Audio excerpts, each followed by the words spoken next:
Hace 70 años, aquí, en París, nacía una asombrosa historia. Otra más en este bello planeta encantado.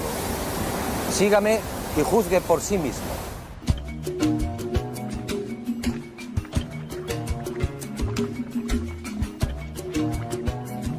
Al principio yo tampoco lo creí. Después, al investigar sobre el terreno, todo cambió. El hallazgo de los antropólogos franceses era cierto. Aquí en el corazón de Mali hace mucho tiempo sucedió algo que no tiene explicación racional. Unos seres desconocidos procedentes al parecer del espacio exterior establecieron contacto con una remota tribu.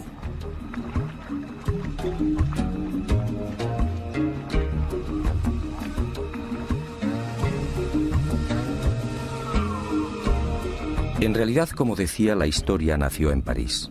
En 1931, el doctor Marcel Griol, miembro de la Sociedad Africanista, recibió el encargo de investigar una serie de pueblos sudaneses. Y en esa labor, al penetrar en la meseta de Bandiagara, en la región oriental de Mali, el antropólogo francés recibiría la sorpresa de su vida.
En los montes Ombori y en la gran falla de Bandiagara, tuvo la fortuna de conocer a los Dogon, una de las 3 etnias dominantes de Mali. Allí, Griol fue informado de una historia oficialmente imposible. El pueblo Dogon le hizo partícipe de su mayor y más íntimo secreto. Aquellas primitivas gentes analfabetas y prácticamente aisladas en el África subtropical sabían de la estrella Sirio y sabían desde tiempos remotos de algo mucho más espectacular. Conocían a la compañera de Sirio, lo que hoy llamamos Sirio B, y le proporcionaron detalles sobre órbitas, densidades y características de las mismas. Griol, fascinado, se hizo la gran pregunta: si los Dogon carecían de telescopios e instrumentos ópticos, ¿cómo podían saber de la existencia de Sirio B, una estrella invisible a los ojos humanos?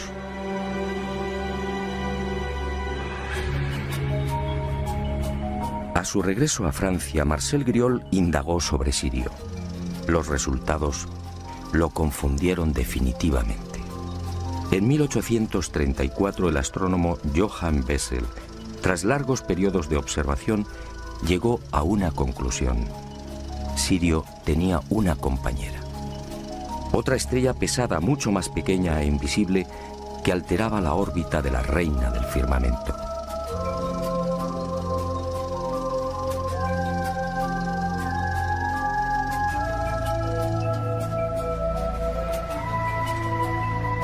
En 1862, el norteamericano Alvan Clark consiguió distinguir un débil punto luminoso allí donde había señalado Bessel y confirmó la existencia de un segundo astro, Sirio B. No se trataba, por tanto, de una estrella invisible, pero el brillo de Sirio A, de primera magnitud, eclipsaba prácticamente a la recién descubierta Sirio B. Después, a partir de 1915, llegaron otros descubrimientos.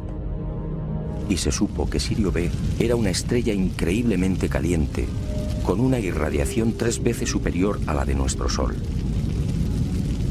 Y se conoció igualmente su diámetro, 42.000 kilómetros, es decir, apenas 3 veces el de la Tierra.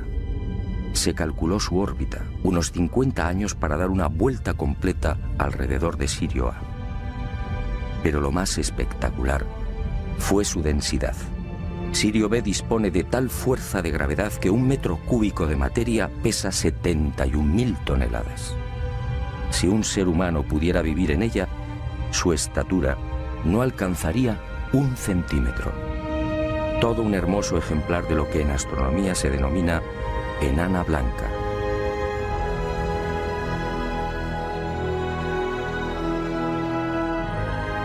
Años más tarde, en 1970, el astrónomo Irwin Lindenberg del Observatorio Naval Norteamericano en Washington conseguiría la primera fotografía de Sirio B. En ella, la enana blanca aparece como un tímido y casi insignificante punto blanco.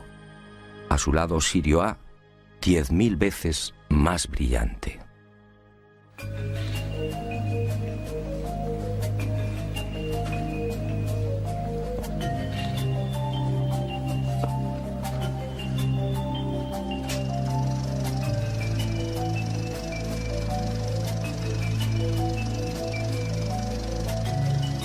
No había duda. En 1931, cuando Griol supo por primera vez de la increíble cosmogonía Togon, Sirio B ni siquiera había sido fotografiada. Era imposible que aquella etnia africana pudiera estar al corriente de los hallazgos astronómicos de los siglos XIX y XX.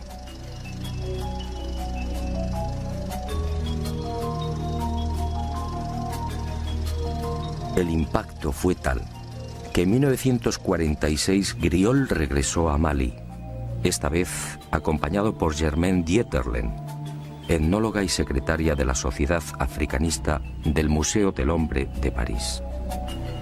4 años después, los investigadores franceses publicarían un dossier con sus averiguaciones. Aquel artículo, publicado en 1951 bajo el título Un sistema siriano en Sudán, pasó casi desapercibido.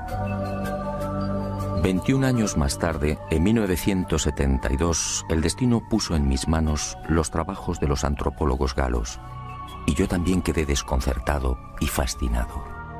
Era preciso investigar de nuevo. Era preciso viajar a Mali.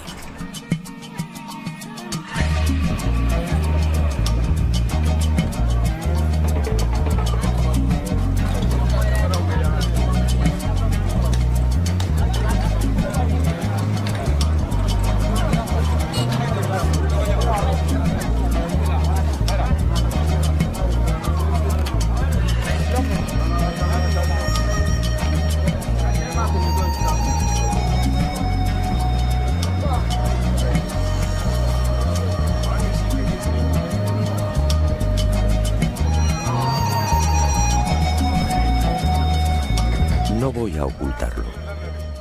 En Mali muy pocos conocen el secreto de los Dogon. Al principio, nada más pisar la bulliciosa Bamako e iniciar las pesquisas, me sentí decepcionado. Después comprendí. Este pueblo multirracial, alegre y hospitalario como pocos, tiene una preocupación más urgente: sobrevivir. De sus casi 10 millones de habitantes, 2/3 partes vive en la más extrema pobreza. En las aldeas, el salario medio mensual no llega a $50. En las ciudades, un funcionario puede ganar algo más, alrededor de 80.000 cefas, es decir, unos $80. El índice de analfabetismo roza el 73%. La mortalidad infantil, especialmente en las aldeas, supera el 60%, con una expectativa de vida de 35 a 40 años. La malaria, tuberculosis, meningitis, infecciones intestinales y oculares, entre otras patologías, afectan al 80% de la población. El tracoma, por ejemplo, ha provocado miles de ciegos, algo que podría evitarse con unas simples gotas.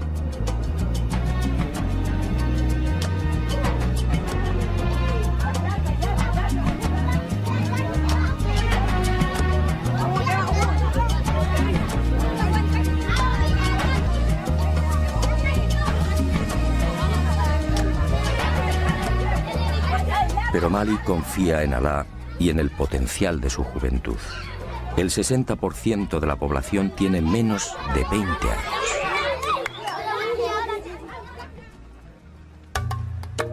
No había tiempo que perder. Nuestro objetivo, el país Dogon, situado al este de Mali, muy próximo a la frontera con Burkina Faso, se hallaba a 3 días de camino.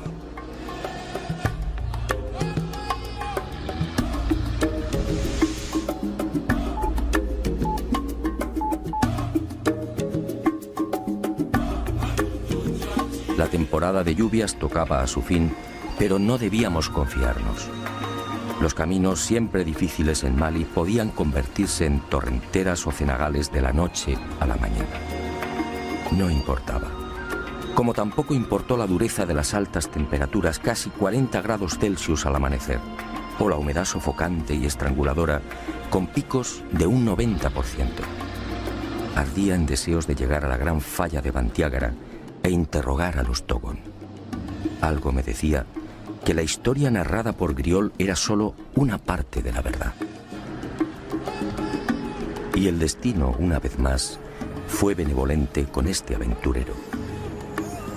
Nuestro singular objetivo exigía también un guía no menos especial y capacitado.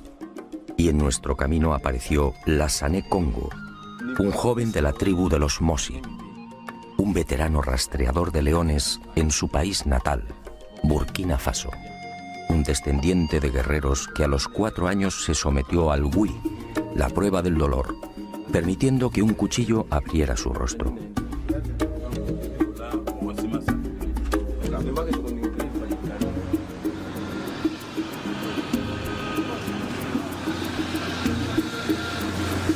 En las cercanías de las pequeñas aldeas de Bane, Bla y San, Congo quiso mostrarnos algo que forma parte del paisaje de la gran sabana maliense: los termiteros. Espectaculares hormigueros de hasta 4 metros de altura y 7 de perímetro, levantados en 1 o 2 años por millones de enormes hormigas de 1 centímetro. Hormigas especialmente feroces, de cabeza roja, que deben ser decapitadas si hacen presa. Termiteros en los que todavía hoy son abandonados los bebés que han tenido la mala fortuna de nacer albinos. Termiteros que las etnias de Mali asocian a la ablación o mutilación del clítoris. Para ellos, desde la más remota antigüedad, la presencia del clítoris solo conduce al nacimiento de niños deformes. Más adelante, al hablar con los Dogon, aclaramos el porqué de esta superstición.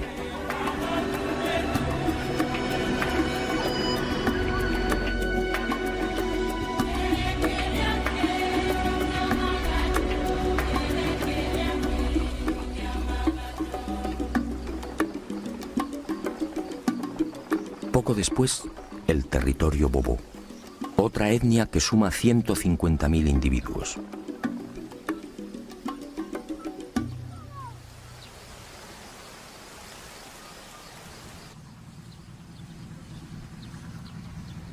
Los grandes especialistas en la cría de perros. Un pueblo caníbal que sigue practicando el ritual de comer carne humana. Congo nos advierte: cada año en esta zona desaparecen 2 o 3 personas. Todo el mundo sabe cuál es su destino. Madou Dembélé es el patriarca de Mbé-Dougou, un mísero puñado de chozas de barro y paja. Aquí, como en el resto de las aldeas de Mali, no existe agua corriente, teléfono o luz eléctrica. Dembélé tiene 4 mujeres, el máximo permitido por el Corán. Algunas no alcanzan los 20 años. En Mali el 95% de las mujeres están casadas. Entre los hombres, en cambio, ese porcentaje no llega al 67%. La desproporción se debe a la poligamia.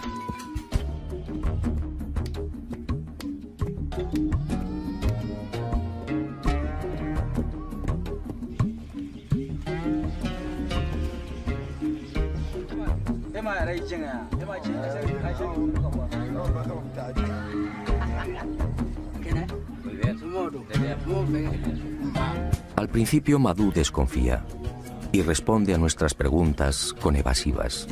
Somos blancos, es decir, diablos. Mañana, según él, podemos regresar con soldados y aniquilarlos. Congo sabiamente lo tranquiliza. Aprovechamos para aliviar la conjuntivitis de algunos de los niños y Dembele termina comprendiendo que somos gente de paz. Nos muestra la aldea y se despide con una frase sagrada para los Bubu. Alá ki bombosi yanga ki kusingiye. Que Dios permita que te crezca la barba.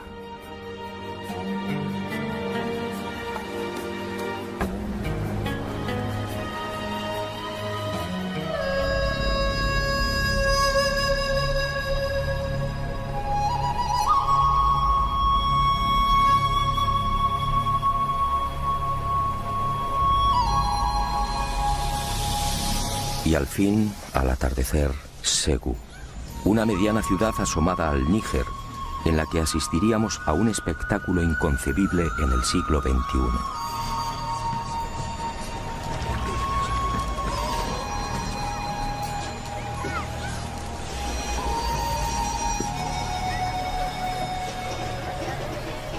Cuando Congo me explicó sinceramente, no le creí. ¿Esclavos en el siglo XXI? Así era. Allí en las afueras de Ségou malviven los Bela, los últimos esclavos del planeta. Mejor dicho, esclavos recién liberados por sus dueños y señores, los tuaregs. Otros muchos, alrededor de 300.000, permanecen en la esclavitud en las zonas desérticas de Mali, en Níger y en el sur de Libia y Argelia. Son los parias de los parias, los apestados. No reciben dinero, solo la comida y el honor de servir a los señores del desierto.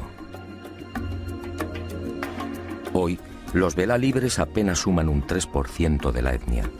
El resto deambula con los tuareg de pozo en pozo y de oasis en oasis.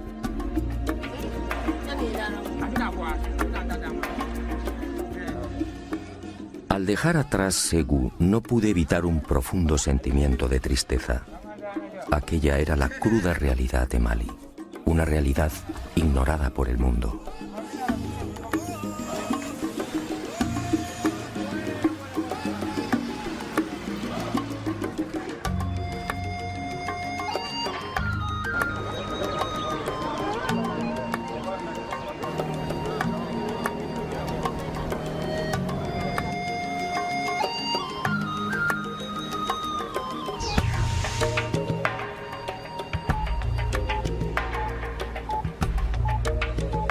Pero la llegada a Yené, la ciudad más antigua del África subsahariana, me hizo olvidar de momento la angustiosa situación de los malienses.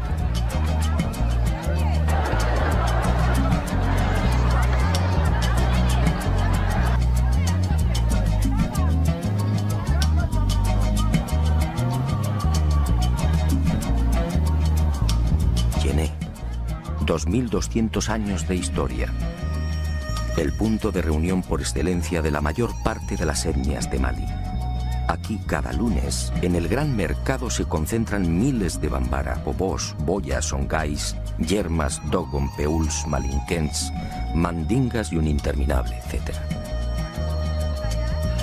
Aquí comercian y se relacionan, aquí se pactan matrimonios, aquí bajo un viento abrasador se pasean tuaregs con su séquito de esclavos.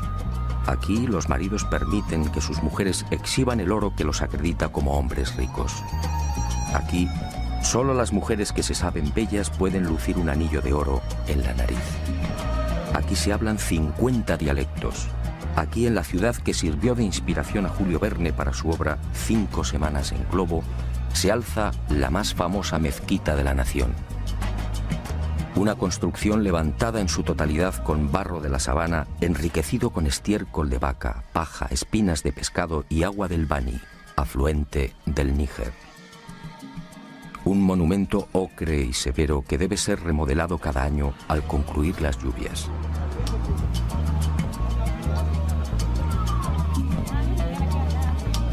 Un templo al dios de los musulmanes al que no tienen acceso los infieles y que naturalmente dispone de 2 puertas, una para los ricos y otra para los pobres.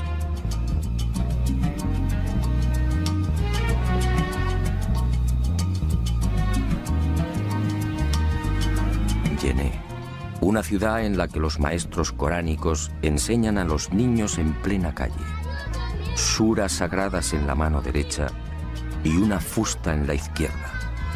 Yené, un arco iris humano, toda la grandeza y oscuridad de Mali en la palma de la mano.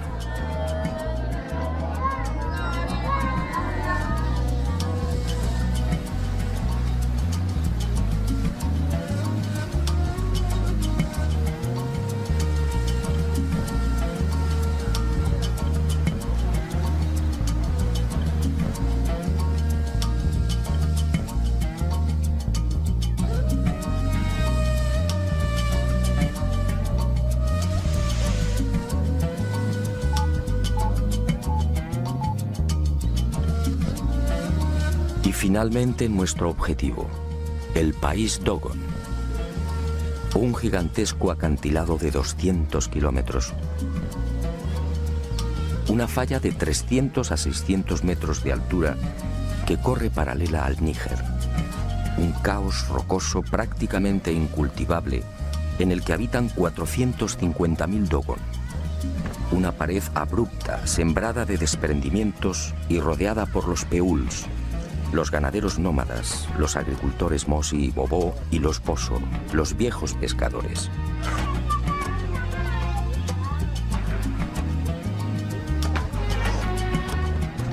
Un país en miniatura que disfruta de un especial microclima. Un país bendecido por las lluvias en el que crecen los majestuosos baobabs, las generosas ceibas y tamarindos, las serenas acacias y los lujuriosos mangos.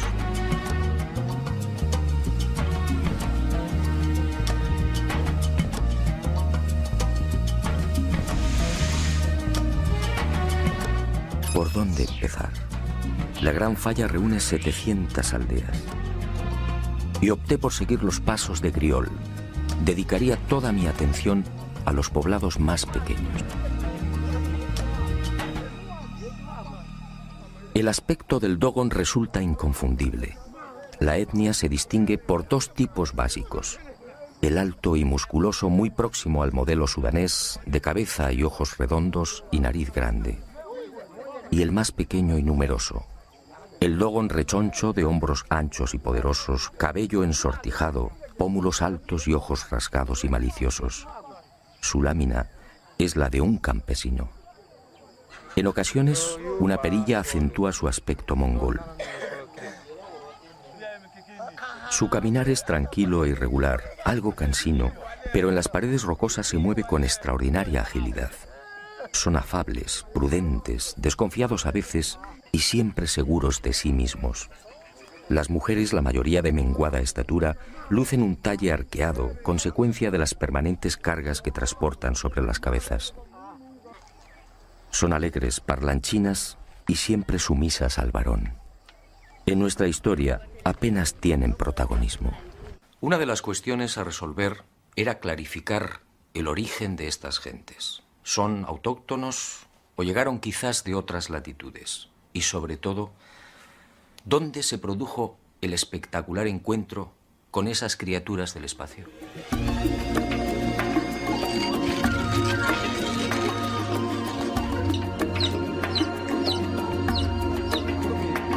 Historiadores y antropólogos no terminan de coincidir.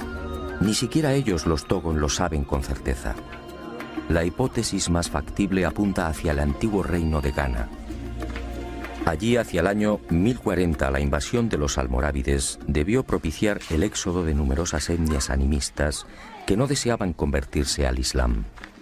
Y los Dogon fue uno de los pueblos que terminó huyendo hacia el este. La huida debió registrarse entre los siglos XI y XII. En las antiguas leyendas Dogon se menciona siempre un enemigo a caballo que los expulsó de las tierras occidentales. Esto, en principio, fijaba el lugar y la posible fecha del encuentro con los seres del espacio en territorio de Mali y no más allá de los referidos siglos XI o XII. Lo que sí aparece con nitidez en la tradición Dogon, corroborado por las excavaciones e investigaciones arqueológicas, es que al llegar a la Gran Falla, los fugitivos encontraron el lugar habitado por otro pueblo, los Telen, unos pigmeos que se adornaban con pinturas rojas. Los Telen vivían en unas casas singulares construidas en las cornisas de los acantilados. Para acceder a ellas se servían de cuerdas que colgaban desde lo alto de la falla y que descendían a su vez hasta la sabana. Los Dogon terminaron expulsándolos y utilizaron las casas colgantes como tumbas y graneros.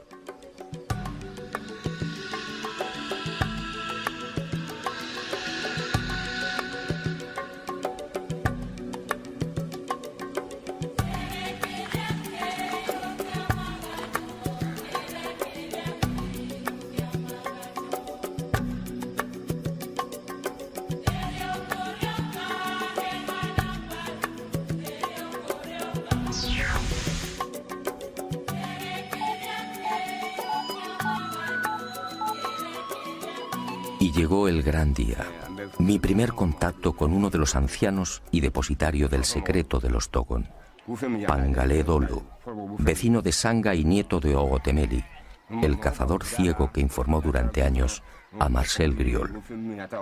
En realidad, mis temores eran infundados. Tanto en los escritos de Griol como en los relatos de otros especialistas, pude observar cómo los antropólogos hacían especial énfasis en las grandes dificultades a la hora de obtener información por parte de los Dogon.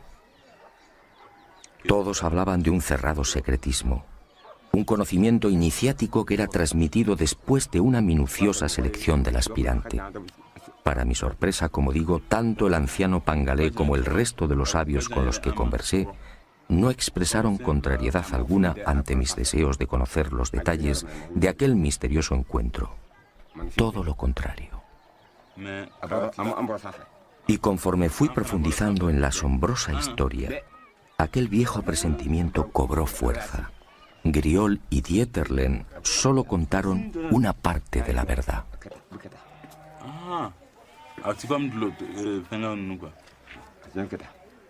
Que hace unas bombillas así. No es como los que eran convertidos. He aquí el relato de primera mano y en exclusiva del misterioso encuentro del pueblo Dogon con los seres procedentes del sistema de Sirio. Un relato apasionante que he intentado ordenar y que fue obtenido en largas conversaciones en una treintena de aldeas. Como decía, ninguno de los iniciados Dogon y tampoco el afable Pangalé supieron darme razón sobre la fecha de dicho encuentro. Ocurrió, eso sí, no muy lejos de la falla.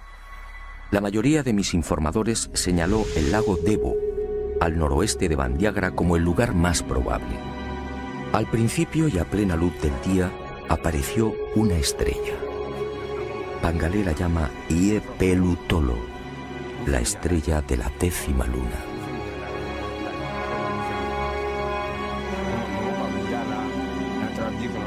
Y añaden que aquella estrella se hallaba rodeada de rayos rojos.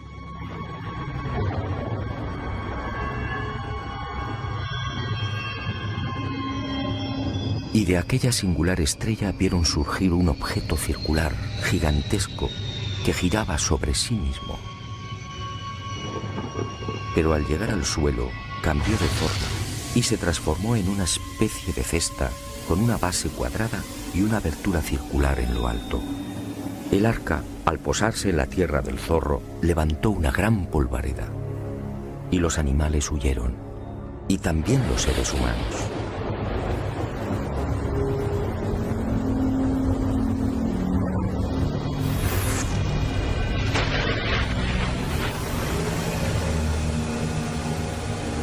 En esos momentos, según mi confidente, ocurrió algo no menos insólito.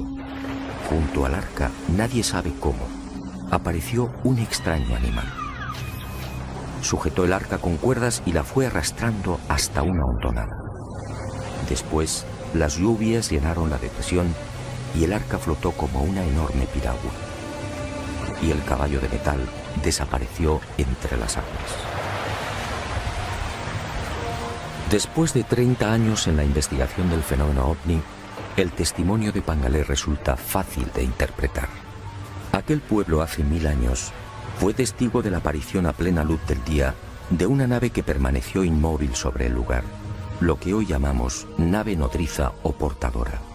Así lo contaron y así lo dibujaron. Y de esa estrella de la 10ª luna surgió otro vehículo, algo muy común en los avistamientos ovni. En su primitivo y parco lenguaje, los Dogon identificaron un robot con un cuadrúpedo o caballo de metal. ¿Qué otra cosa podían pensar?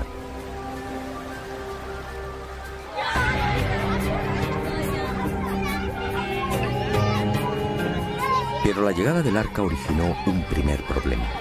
Según Pangalé, al descender a tierra, el fuego quemó plantas, animales y hombres. Ese fue el origen de los albinos, la primera voluntad de Dios al visitar la tierra. Por eso los albinos son criaturas especiales tocadas por la divinidad. Por eso los temen y repudian. Por eso los abandonan al pie de los termiteros nada más nacer.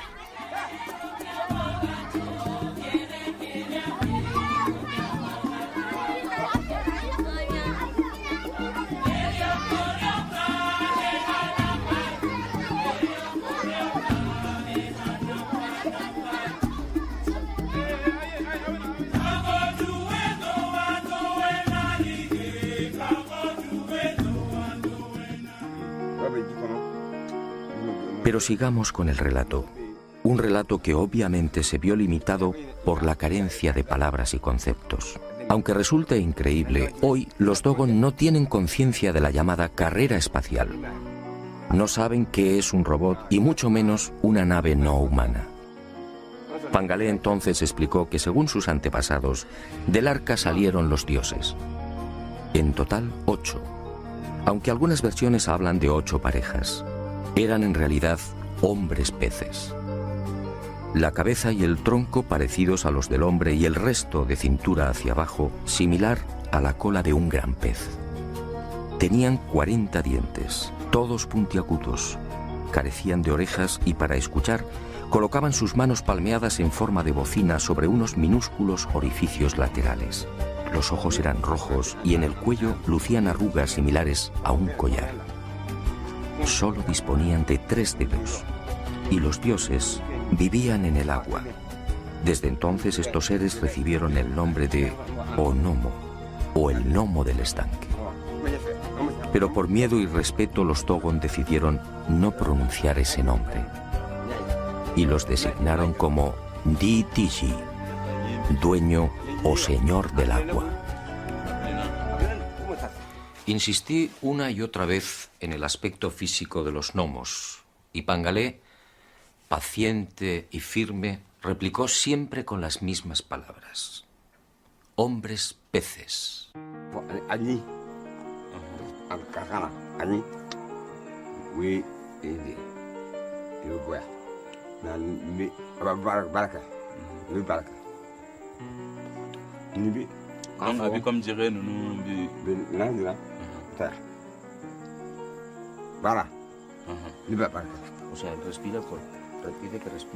y señaló sus clavículas, indicando que los dioses justamente respiraban por ese lugar. Sí, también. Vi respiración que niña va bien niña. Niña. Vi sienta niña. Meñando, mundi que. Sebo. Ya familia. Ya familia. Donc vi sienta niña. A lo largo de aquellos días, ganada la confianza de Pangalé, el anciano fue revelándome otros secretos. Así supe, por ejemplo, que los gnomos bajaron a la tierra para enseñar y de alguna manera evangelizar a los hombres. Convivieron con los Dogon y les mostraron cómo cultivar la sabana, cómo fabricar herramientas y cómo fundir metales.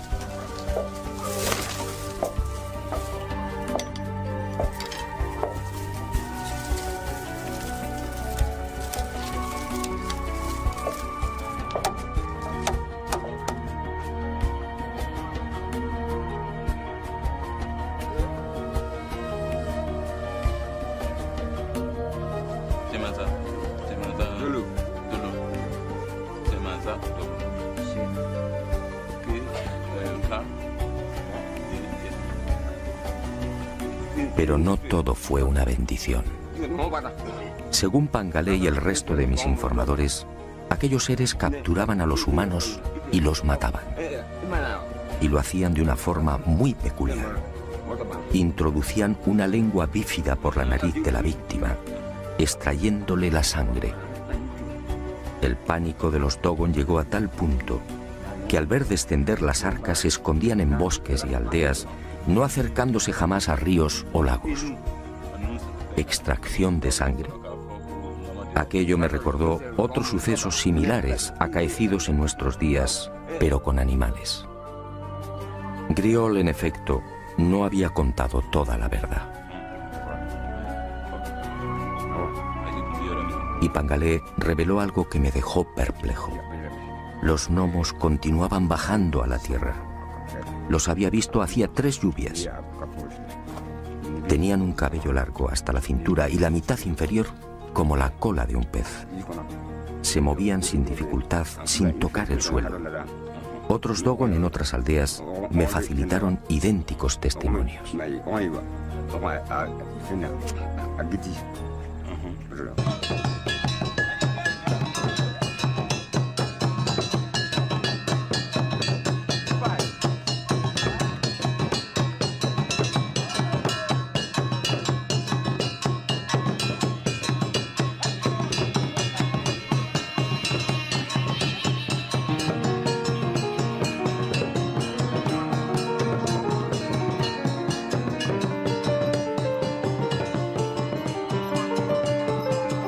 El encuentro con los hombres peces desembocaría en algo que ya había sucedido con otros pueblos. De aquel contacto nacería toda una liturgia y una nueva concepción de la vida. Y para celebrar la llegada de los gnomos, los Dogon establecieron una fiesta, el Sigi.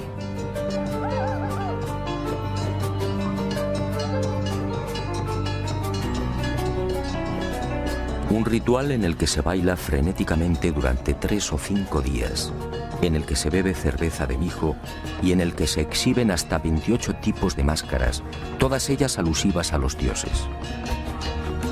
Algunas de hasta 3 metros de longitud representan los movimientos del arca en su descenso. Otras, como la Kanaga, encierran diferentes interpretaciones según las tribus. Para algunas recuerdan el signo que lucía el arca en su panza, un símbolo bien conocido en nuestros días por los investigadores de ovnis. Para otras, esa H es el vínculo que une a los vivos con los muertos.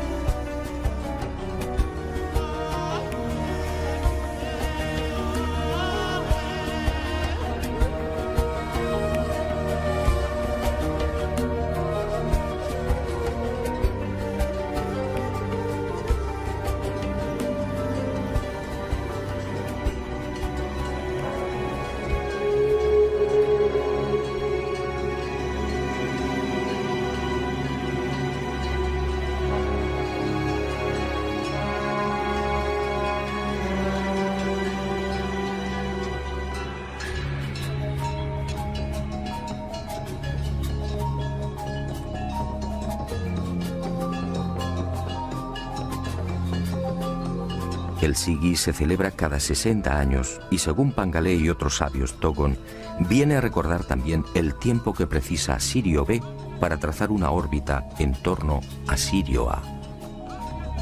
Una enseñanza recibida igualmente de los gnomos. Y en las secretas tradiciones Dogon se habla también de una tercera estrella que gira igualmente en torno a Sirio A. La llaman Emmeya, el sol de las mujeres. Lo increíble es que Emmeya, o Sirio C, fue descubierta por los astrónomos en 1995.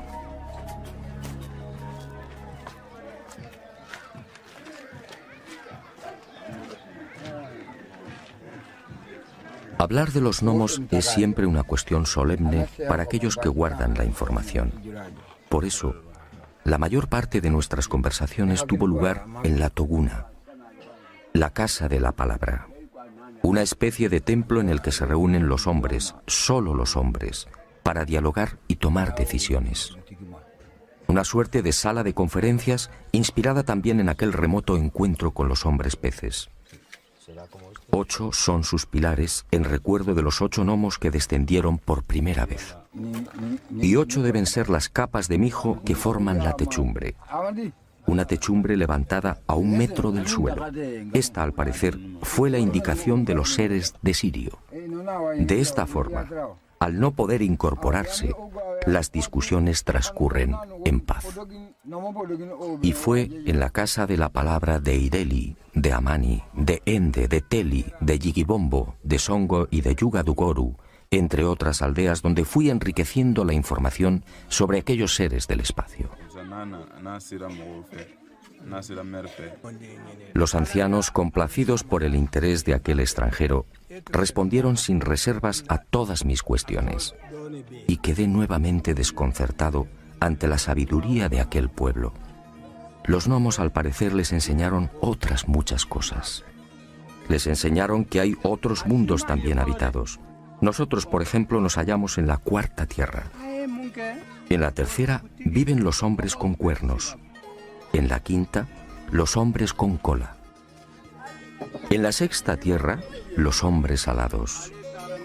Los Dogon conocen la estructura en espiral de la Vía Láctea y hablan de 1000 millones de sistemas solares semejantes al nuestro. Conocen los 4 satélites interiores de Júpiter. Me hablaron de Saturno y de sus anillos. Dicen que Venus al principio era rojo. Describen a la perfección los movimientos de rotación y traslación de la Tierra.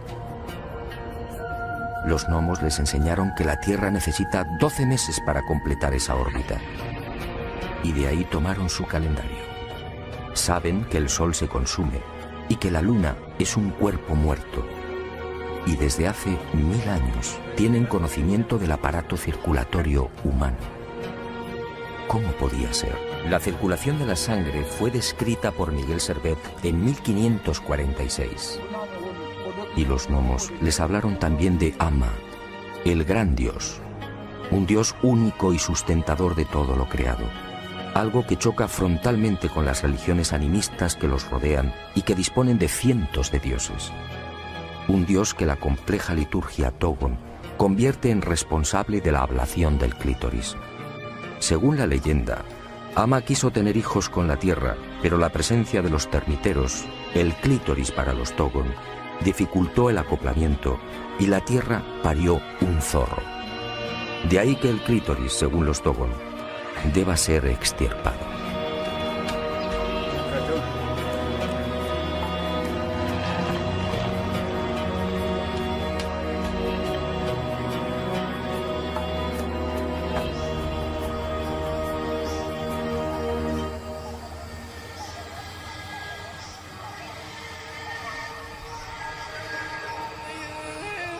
Tras 2 horas de dura ascensión alcanzamos la cumbre del Sinaí Dogon. Aquí, según la leyenda, tuvieron lugar los signos que anunciaban la llegada de los dioses de Sirio. La montaña de pronto se teñía de rojo. Era el primer anuncio. Los gnomos y sus arcas estaban al llegar. Y en la aldea crecían calabazas gigantes que nadie había sembrado. Y aquí, según la tradición, se registró la primera muerte de un gnomo. No se sabe con certeza cómo ocurrió, aunque los Dogon aseguran que aquel gnomo fue crucificado y al poco resucitó. Y regresará, dicen, para salvar al mundo. Tal y como sucediera en el resto de las aldeas, los Dogon no terminaban de comprender cómo aquel extranjero había logrado estos dibujos del arca y de los dioses. Discutieron entre ellos. Me observaron con curiosidad y también con cierto temor. Finalmente, tras reconocer que en efecto se trataba de los gnomos, sentenciaron: Tú solo puedes ser un misionero de los dioses. Solo ellos pueden haberte dado sus retratos. Esta ingenua creencia, no lo niego, me benefició, y sus corazones se abrieron un poco más, y supe que los gnomos al salir del agua tenían el poder de transformarse. Dejaban de ser hombres peces y aparecían como humanos, pero muy hermosos. Fue así como lograron mezclarse con los Dogon. Fue así como los adoctrinaron y fue así como bebieron la sangre de las víctimas. Según estos ancianos, el número de asesinatos se contó por cientos. Siempre bajaban con las lluvias. Siempre por el arco iris.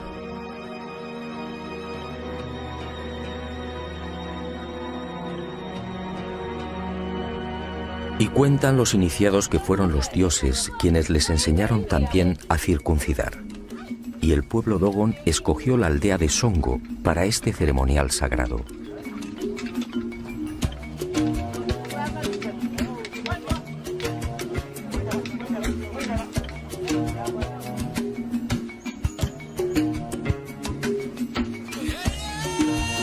Al pie de estas 1100 pinturas, cada 3 años, grupos de niños de entre 10 y 12 años sufren el corte del prepucio a manos del herrero de la localidad. Las mujeres no pueden ver estas pinturas sagradas. De hacerlo morirían. Para los Dogon, la circuncisión, así fue establecido por los seres de Sirio, es un sacrificio que se ofrece a la tierra.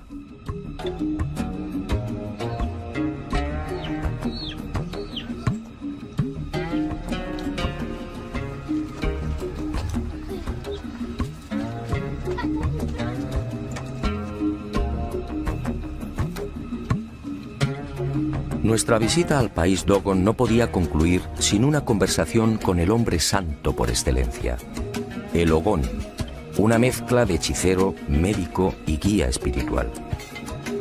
El Dogon más respetado y temido. Vive solo, jamás se lava. El aseo corre a cargo de una serpiente que humedece su cuerpo con la lengua bífida. Una joven virgen que no haya alcanzado la menstruación es la encargada de cocinar para él. Solo baja a la aldea cuando debe tomar grandes decisiones. Es el responsable de las lluvias y de las buenas cosechas.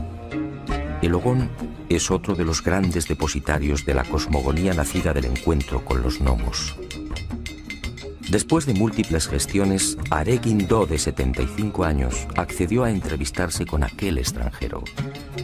Los rumores sobre el extraño misionero de los dioses que portaba imágenes del arca y de los gnomos no tardaron en propagarse por las aldeas, llegando también a oídos del Ogón de Ende. Y una tras otra fue confirmando las noticias proporcionadas por el resto de los sabios y ancianos. Y añadió algo más. Él, como Pangaletolo, también había visto a los dioses.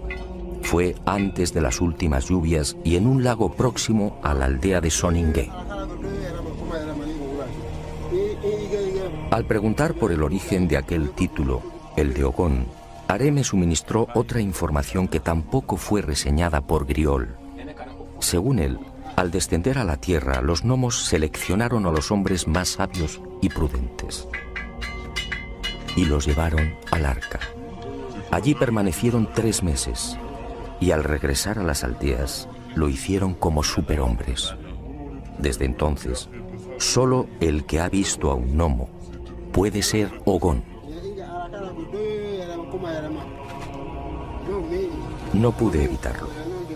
Eché mano de las fotografías de ovnis que había llevado a Mali y se las mostré.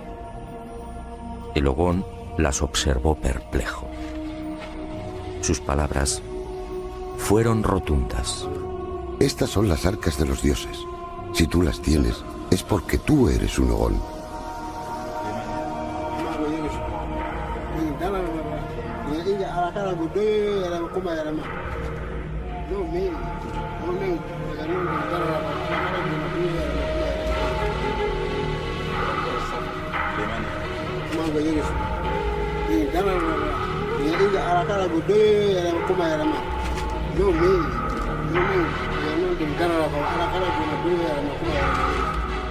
Ahora no tengo la menor duda. Hace aproximadamente 1000 años, aquí, en el corazón del país Dogon, unos seres anfibios que dijeron proceder del sistema de Sirio, descendieron y revelaron a los hombres una información imposible para su tiempo, y prometieron regresar. Eso, según los Dogon, ocurrirá cuando aparezca de nuevo la estrella de la 10ª luna.